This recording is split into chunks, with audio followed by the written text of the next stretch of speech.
and, and control fallacies. So when we think about polarized thinking or black and white thinking, we're thinking of all or nothing thinking. So what comes to mind with polarized thinking is thinking that things are all one way, or they're not another way, or it's all or nothing. When we think of catastrophizing, that's also known as the worst case possible scenario. And making things personal is kind of what you would expect it to be. Now, on the other hand, control fallacies, those are the beliefs that one has either all control over things in their lives or they have no control over things in their lives. So it's kind of not quite the same as black and white thinking, but it has to do with the amount of control that one perceives that they have. Next slide, please.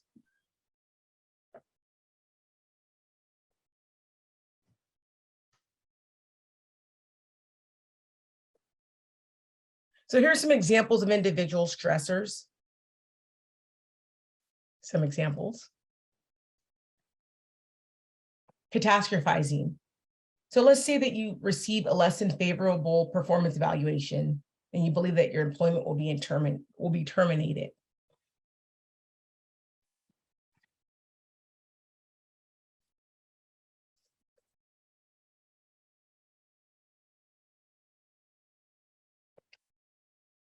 An example of minimizing, you hear a student telling a biased joke amongst their friends in class, and you tell yourself, everyone says things like that, or, oh, I have no control over what students say. An example of control fallacies, an instructor being responsible for a student's overall academic success or failure. With catastrophizing, it could kind of take a life of its own, like kind of what we're talking about, making things to be a lot bigger than they are. It could go beyond thinking that your employment will be terminated. Maybe you think you won't receive tenure or that your job is in jeopardy. With minimizing, it's the idea of minimizing the impact that this type of behavior has on other people. Such in this case as the students or the environment as a whole when someone tells a biased joke like this. It's important to keep those things in mind. And with control fallacy, something to keep in mind is the scope of the control that you actually do have. As an instructor, you're not responsible for a person or all of your students' overall success or failure. There's so many other things that are factors. Next slide, please.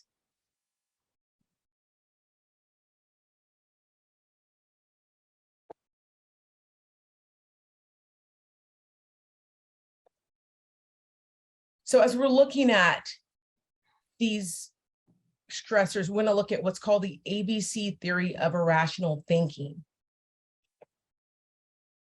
The ABC theory explores the connections between events, beliefs, and feelings.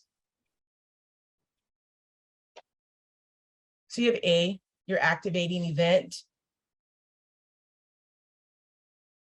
B, which could stand for one's belief system. C, an emotional consequence. So during the 1950s, Albert Ellis, who would later introduce this theory of ABC, developed a therapeutic approach known as RBET, which stands for reactional emotive behavior therapy, focused on how your feelings influence behavior. So this is kind of a very important part of that theory that discusses how your feelings influence behavior and how those beliefs are connected to kind of how you proceed through life.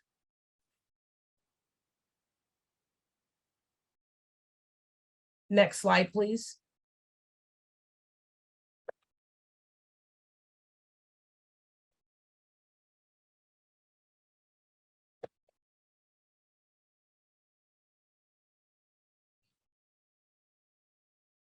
So there are two more important factors to consider with the ABC model.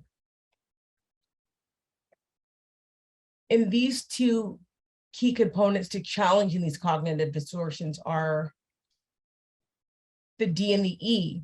So we have the A, B, C we talked about earlier, and now we're looking at the D and the E, which kind of deals with disputing these irrational or long-held beliefs. That's what the D stands for. And then E, creating new effects.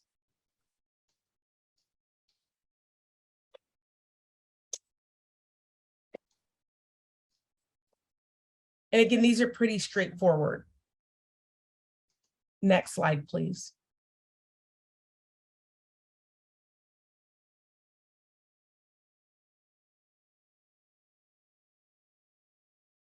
We want to examine erroneous thinking. So a good way to examine this erroneous thinking when it comes to catastrophizing, we can look at facts to determine if this is really the worst case scenario and develop a plan to address it. With minimizing, we could look at avoiding or being alert for associated behaviors of denial, rationalization, and normalization.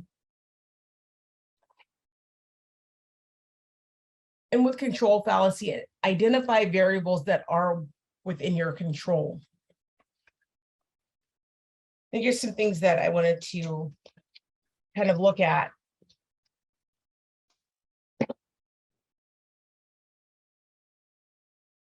When we're looking at minimizing, for example, by refusing to acknowledge how a behavior negatively impacts yourself or other people, it's not really fine. It is kind of a big deal. That's why we want to avoid denial, rationalization, and normalizing things of that nature. When it comes to control fallacies, we really want to look at what we actually can control rather than looking at things that are beyond our control. So going back to that example about an instructor assuming that they're responsible for their students' overall success. If you're looking at the scope of things, an instructor does have an enormous amount of contribution to their students in that particular class. That instructor doesn't have control over circumstances that are outside of the class. So it's always important to look at the scope of what you're talking about. Next slide, please.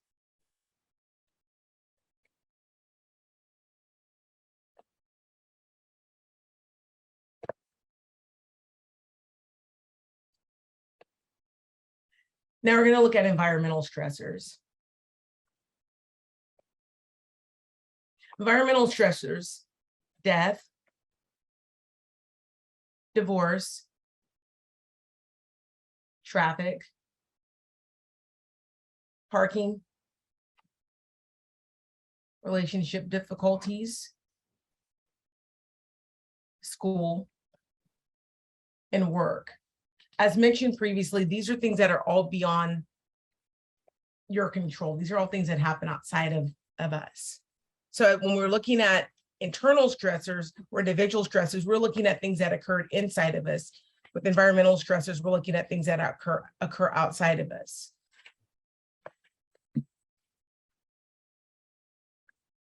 And yes, when it comes to parking, even when a new parking structure is being built with the hopes of alleviating this problem.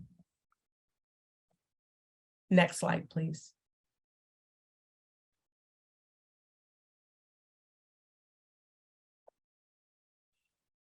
All right, so first thing we need to do is breathe. I want everybody to lower your shoulders. Take a deep breath in. Take in all that clean oxygen, fresh air from Fresno smoke-filled valley. Hold it in, saturate your cells, release it, exhale. Get all the carbon dioxide, all that toxic waste out.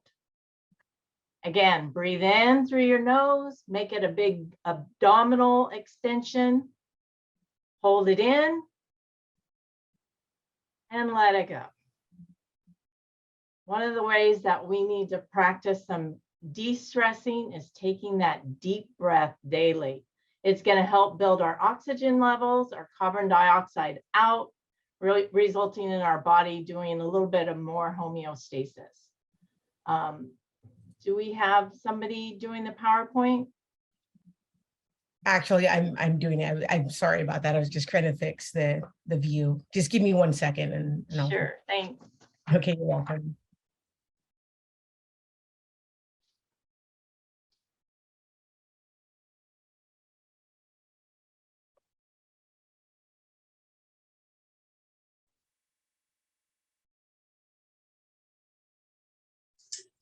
Tanya, will you do that? You can go ahead and go on to the next slide. Okay, thank you. Okay, so we're going to talk a little bit about the reaction to stress. Now, Tanya has already touched on a lot of the stress factors that are out there. We're going to talk about some of those responses as well. So the first thing we're going to talk about is, I think, are we on the right slide? Fight or flight. Our reaction to stress, which is slide 10. Thank you. Thank you. So fight or flight, which a lot of us have realized already and learned this before, it's a survival mechanism. It enables us to react quickly to a life-threatening situation, or we either run or we fight. Either the snake's going to get us or we're going to get away, right? That is just a very carefully orchestrated yet instantaneous sequence of hormonal changes. This is a physiological response that happens, and it requires us to either fight off a threat or run from the threat. And just think, when we had a near-miss traffic accident, what happened? Did our heart start pounding? Did we start to suck in our breath real quick, lose our breath, our muscles stiffen? Sometimes we get paralyzed. I have to tell you about an incident when I was in high school. My girlfriend came around the corner in the car. Somebody darted out in front of her.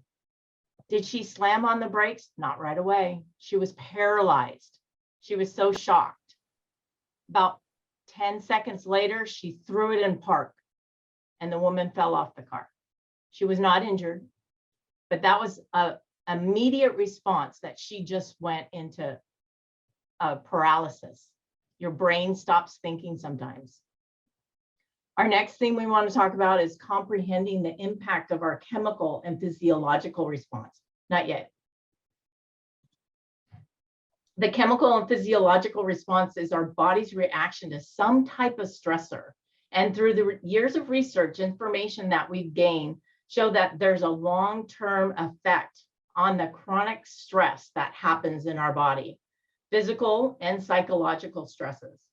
Over repeated time, this activation of this stress response takes its toll on our system, on our body.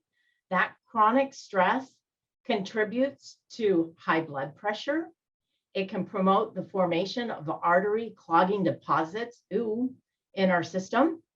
It can cause brain changes that may contribute to anxiety, to depression, to addiction.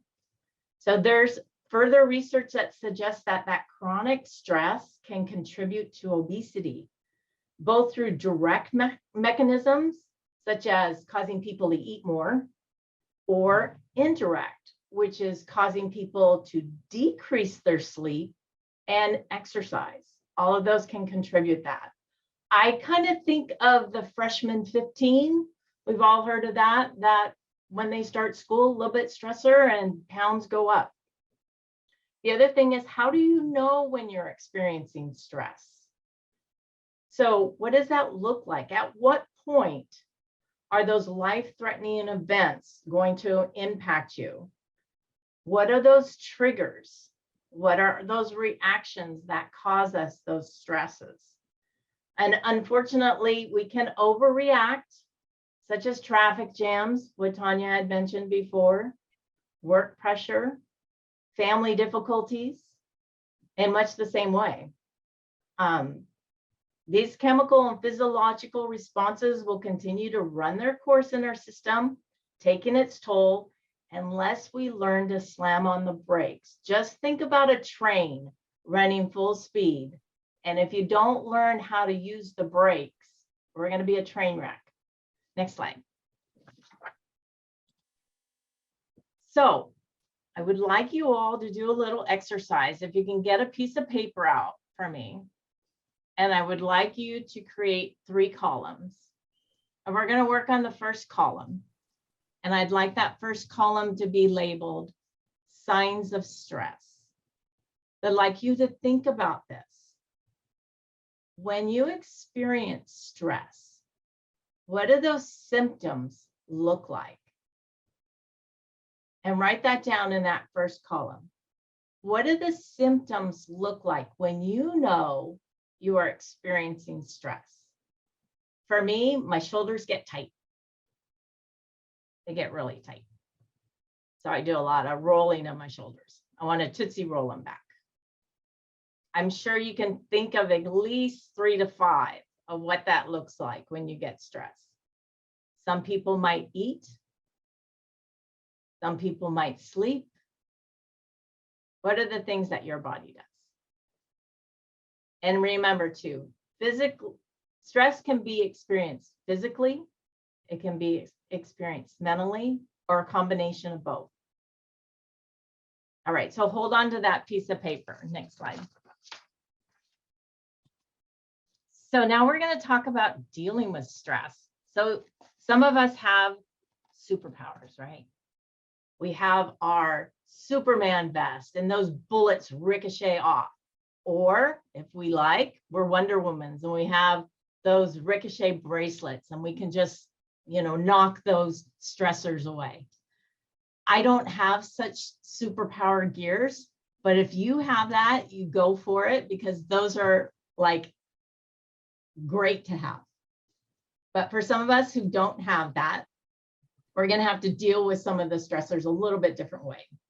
So Tanya did talk about those external stressors, which death, divorce, work, our relationships. Understanding those root cause of those stressors can be tricky sometimes. So let's reflect a little bit. Have you ever asked yourself, why are your shoulders stiff? Why am I breaking out in hives? Sometimes when we're able to identify that, we're able to dig down and say, okay, I think I know what this is. And that's good when we can recognize the root cause because we can get to the precipitating factors. It can be difficult getting to the root cause as there may be several competing factors. It might not just be one thing. It might be a whole barrage of things. But don't stress. If you know right away, if you don't know right away, it's okay. Just think about it. Tanya talked about the ABCs. We're going to go into that a little bit more too as well. So we can further identify some of those potential causes by the ABCs. So she talked about the A being the antecedent. That's that activating thing that happens. That action that happens for you to do the B, which is behave. How you feel about something is how you behave for it. And then from there, there's a consequence. You have a behavior, there's a consequence. Sometimes we tell that to our kids if we have kids, there's always a consequence of your behavior. Sometimes they're good, sometimes they're bad. But the more clear we are on that A, that activating event, the better we can understand why we're behaving the way we are. And the better we can understand what we can do about those consequences, those experiences that we have. So how we interpret those stressful situations is going to drive how we react to them, which leads a better understanding of the consequences. We can then examine those behaviors and change by first illuminating the triggers, those activating events. We can also look at the impact of certain behaviors as if they're negative or maladaptive. If we try to determine what's happening in our environment internally before our behavior issues rise and connect those with what's happening, we're a step closer of becoming more aware of our own stress factors. No, not yet. So here's a scenario. One of the things that I am very aware is I get very nervous when I'm in a new situation. when I'm in a new group, it could be just a couple people, but I get nervous. And I pick at my nail beds. And that's not something that I like to do because the activating event causes my behavior of picking up my nails. And the consequences is my nail beds look like I put them through a cheese grater. So if you could see the ABC for me. So what I've done is I go get my nails done. And that prevents me from doing that behavior and leading to that consequence. So that's how I take care of it. Now, there's another way that we can look at this as well. Let's say, for example, in the morning, you wake up, you're groggy, you're lifeless, you have no energy, you're not thinking clear. So what do? You get yourself over to the coffee maker. You make yourself some coffee. You drink that coffee. That's your behavior. You drink the caffeine. You are now full of energy. Your consequence is you are ready for the day, ready to let it go. Those are some of your ABCs that you can say, okay, I see my activating event, I see the behavior, and I see the consequence of it. Sometimes it's good, sometimes not so good. So let's think of some situations that tend to cause you stress. And ask yourself, is it important to me? And if it's not worth the stress that it's causing, reevaluate it. Next slide. So here's another activity. Let's get out that piece of paper that you have. We're going to go to column 2. And we're going to title that one, Responses to Stress. And I want you to write down how you react when you experience stress.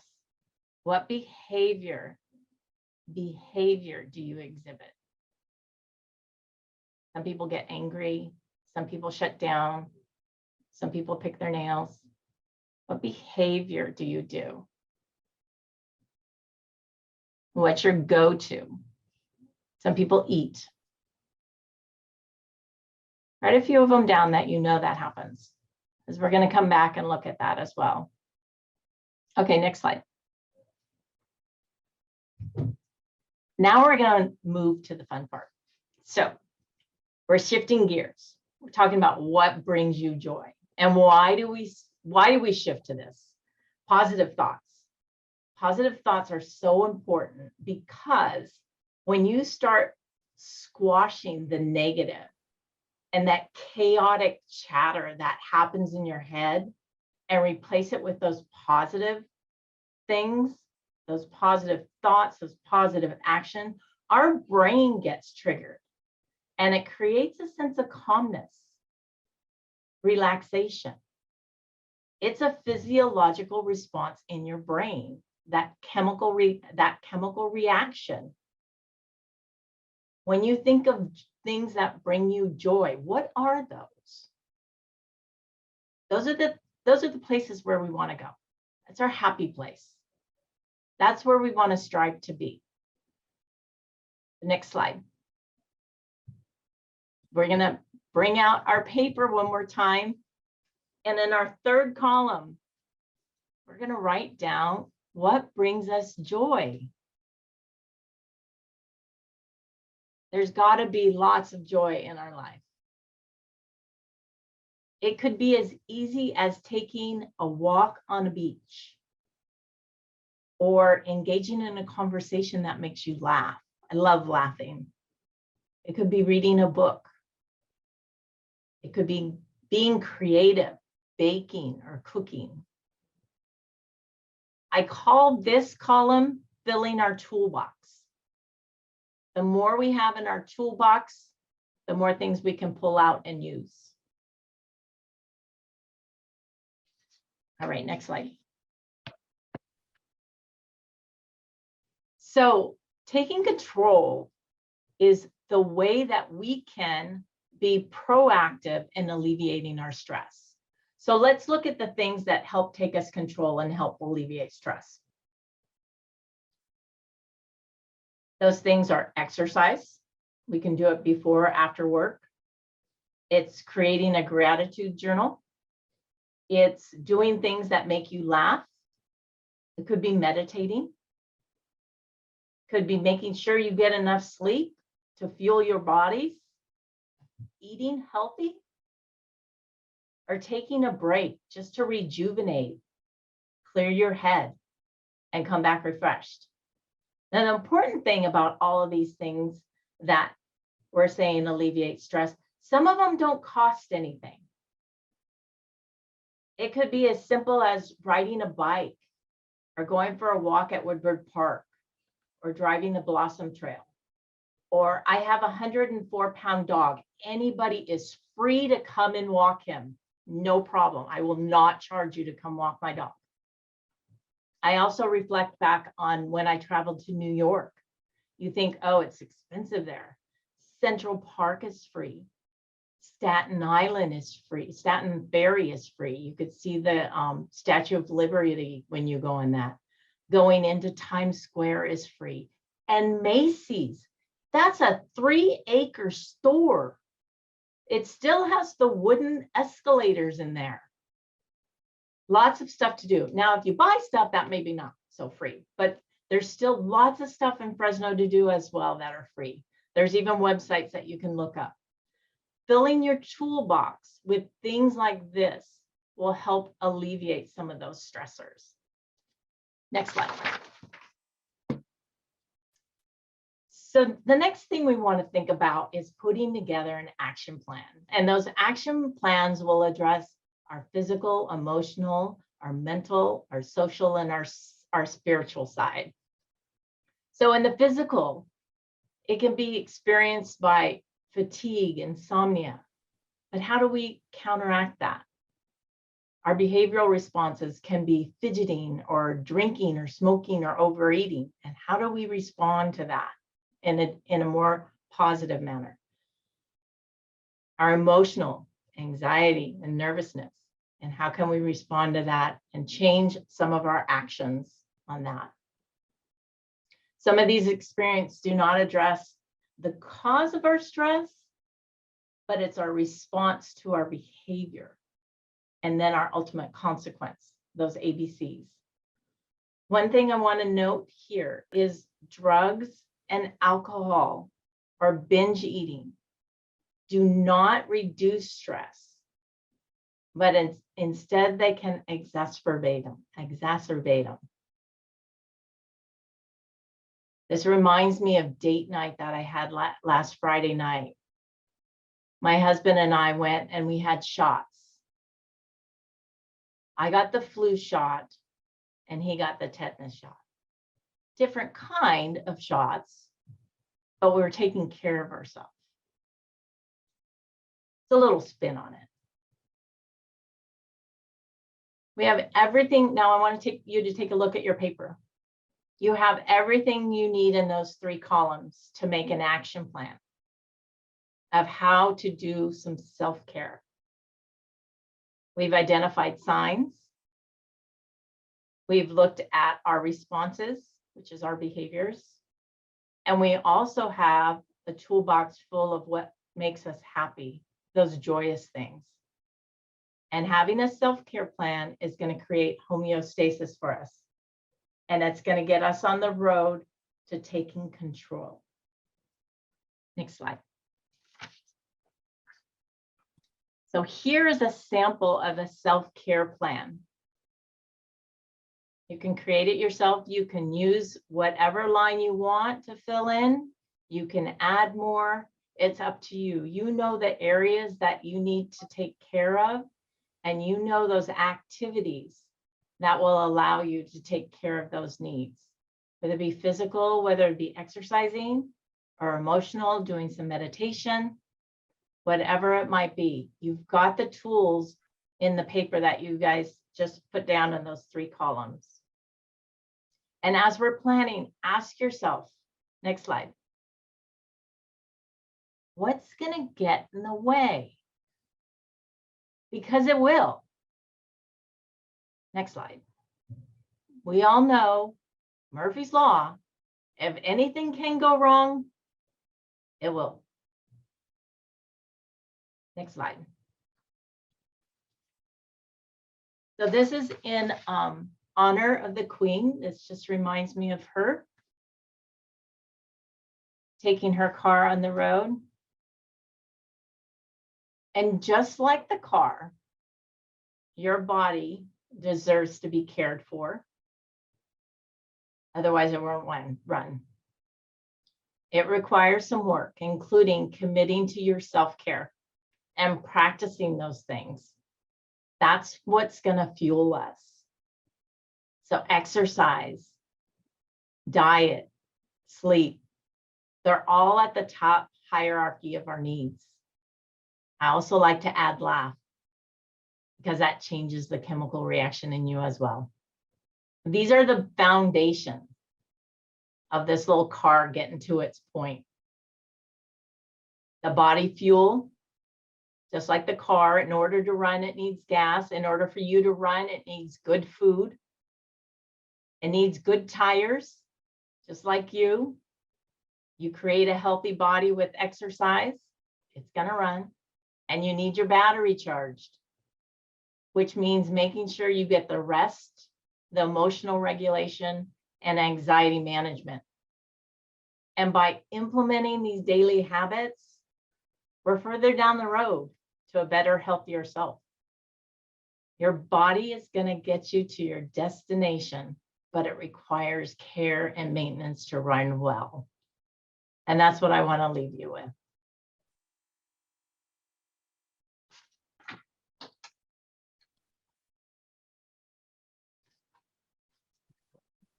Okay, so just to know that our faculty and staff, we're going to have a peer support group. There are 2 stress reduction peer support groups led by Dr. Natasha Bibioff and Professor Renee Clift, Human Services faculty. These discussions will revolve around participants' current sources of stress related to work and life, along with collaboration, identifying opportunities to meditate around stressful situations. Each will occur on Tuesday, September 20th, 2022 at 2 p.m. and Tuesday, October 25th at 2 p.m. Please contact either Dr. Natasha Bibioff at natasha.bibioff@fresnocitycollege.edu or Professor Renee Clift at renee.clift, at fresnocitycollege.edu. Thank you. Are there any questions?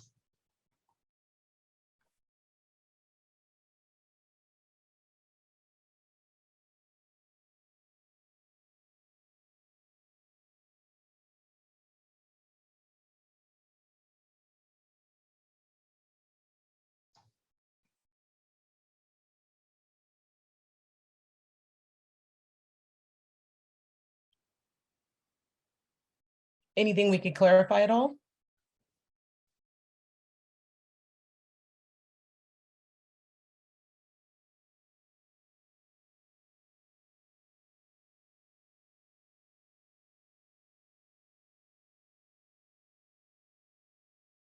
Thank you. Well, thank you for coming. Thank you everyone for joining us today. And Donna and Tanya, thank you so much for your time and your energy putting the slideshow together. We appreciate it. The faculty and staff peer support group link for signing up and registration has been put in the chat for anyone who wants to join us next week to have sort of a breakdown of the conversational topics that came up during this session and kind of talk about them in a more personalized setting. And then the next training session we have coming up is in October. And you can keep an eye on campus mail in regards to registering for the next general session, conversation session webinar. In the meantime, if you would like to see any of the other sessions that we've recorded previously in this series, that information is also in the chat with the Professional Development YouTube channel. Thank you again for joining us here today. We appreciate your time. Have a great afternoon. Thank you.